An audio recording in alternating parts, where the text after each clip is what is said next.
Welcome back to Timo's Dinky Detailing.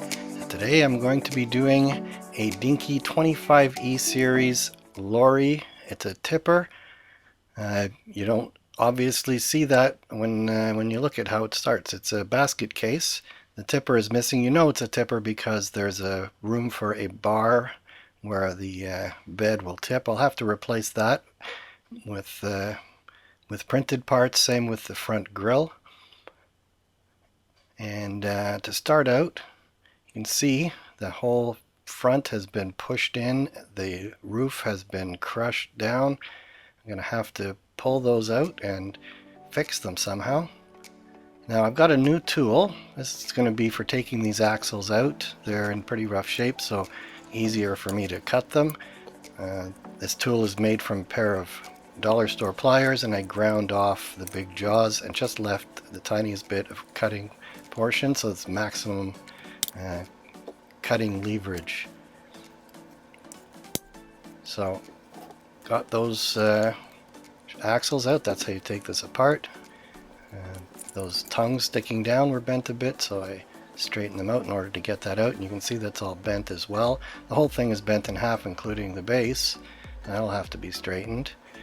The tires, as usual, are rock hard. There's no way you can reuse these, so just break them all off. And I'll have to replace the axles, which you'll see in a moment. Now I'm going to match the color before I strip. On camera it looks quite greenish, but in real life I didn't even notice that there was a greenish to it. It looked gray, so I started out just by adding black to the white, and I found out it didn't match, so I had to start adding green. On the video it definitely looks green, but in real life first I just thought it looked gray, and in fact it still looks gray after it's done. The camera certainly shows the green though. So finally I got to color to something that matches pretty good. I put the leveling thinner. This is the thinner that dries a little bit slower, so when you spray it, even after you've sprayed it, it will tend to level out and it'll be more shiny. So into plastic container, and we're going to strip the paint off with caustic soda. So that means boiling water, and then follow it up with the caustic soda. So I'm going to take it outside on the deck, out the back door. Some boiling water and caustic soda. That's why you don't want to do it inside, splashes all over the place. But it did a perfect job stripping all the paint off of these. So now I can take the time and straighten these things out. So I set up with clamps and various bits of steel, and so I can straighten those out. That front bumper broke off. It'll have to be glued back together. This is the original pillar that was all bent up, so I thought, well, instead of a new piece of metal, why don't I put the original piece back, which is actually pretty hopeless because it was already bent up so much. I used crazy glue and baking soda, and then I also have to fix up the surface of the roof and various other parts of the body. All these parts got glued together, and then I sanded and filed them down. And you can see I had to do a lot of work on those front fenders. So then sand it all up, and on goes the primer. I started out with white primer because that's all I thought I had. Later I found I actually had a can of green primer. It's almost the correct green, so that worked out really well. The base got black straight away. It's rust paint, it's self-priming, and it always looks beautiful. So now back to this bottle of paint I mixed. Don't forget, by the way, to share and subscribe, and also to press the thumbs up like button. That's one I forget to use often, so don't forget to click the thumbs up button as well. So this is a tailgate I 3D printed, and here's the body. You can see I've sprayed it with the green primer that I had, and it worked out really well because it's almost the same color as the paint, although it was a little bit tricky to make sure I got the whole thing painted, because otherwise you couldn't see the difference in the color. Same with the wheels. Of course, the wheels I have to do fronts and backs. I'm not showing everything, trying to make these videos a little bit more concise and maybe get more viewers who don't want to spend a half an hour watching the whole long version.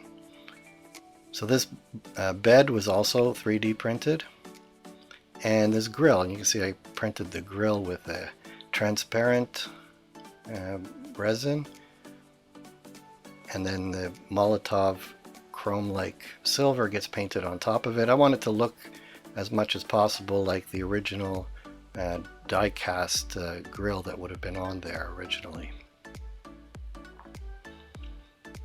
This one I'm not going to be doing any detailing. This one's going to be strictly a restoration, pure restoration as you can get when you consider I'm adding plastic parts.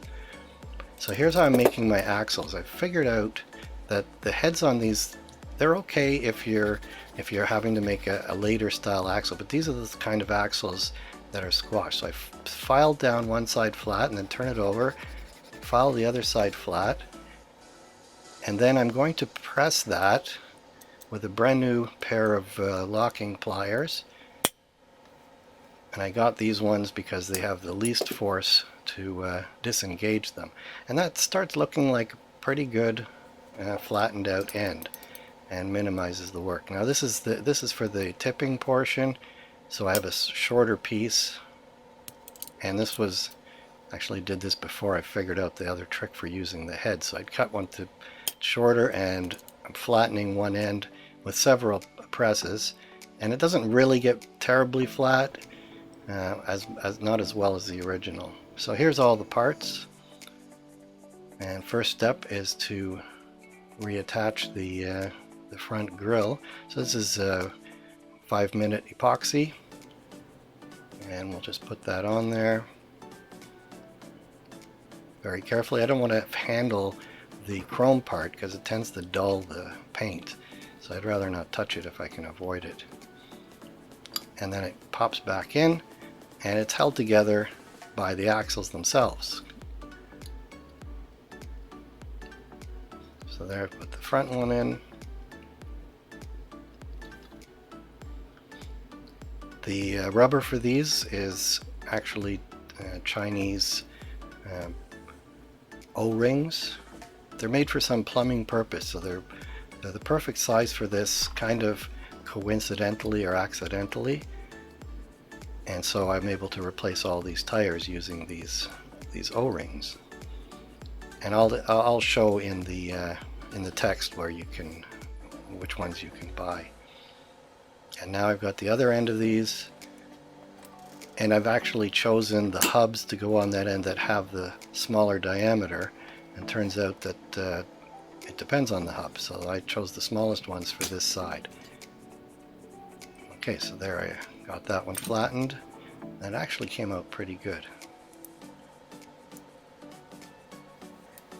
And the only reason I can do this is because I'm using aluminum. I don't see how you could, unless you have some very specialized tool, how you can do this with a steel axle. So there we go, and it's rolling perfectly. And here we put the tipping bed. And this is the shorter axle that I made. And there it goes through. And I'll flatten that one as well.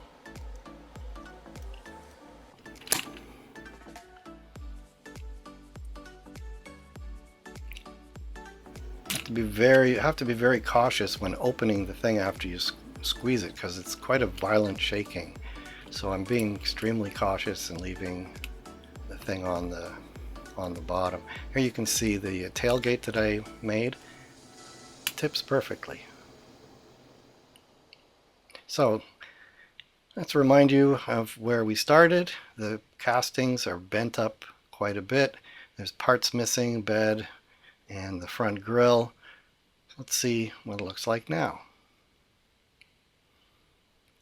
Well, that's a very attractive looking toy. I really learned to love these toys each time I I restore one. Sometimes I think, oh, it's a little bit boring model, but by the time I'm done, I have a better appreciation for it. So I hope you enjoyed this episode of Timo's Dinky Detailing. Until next time, be seeing you.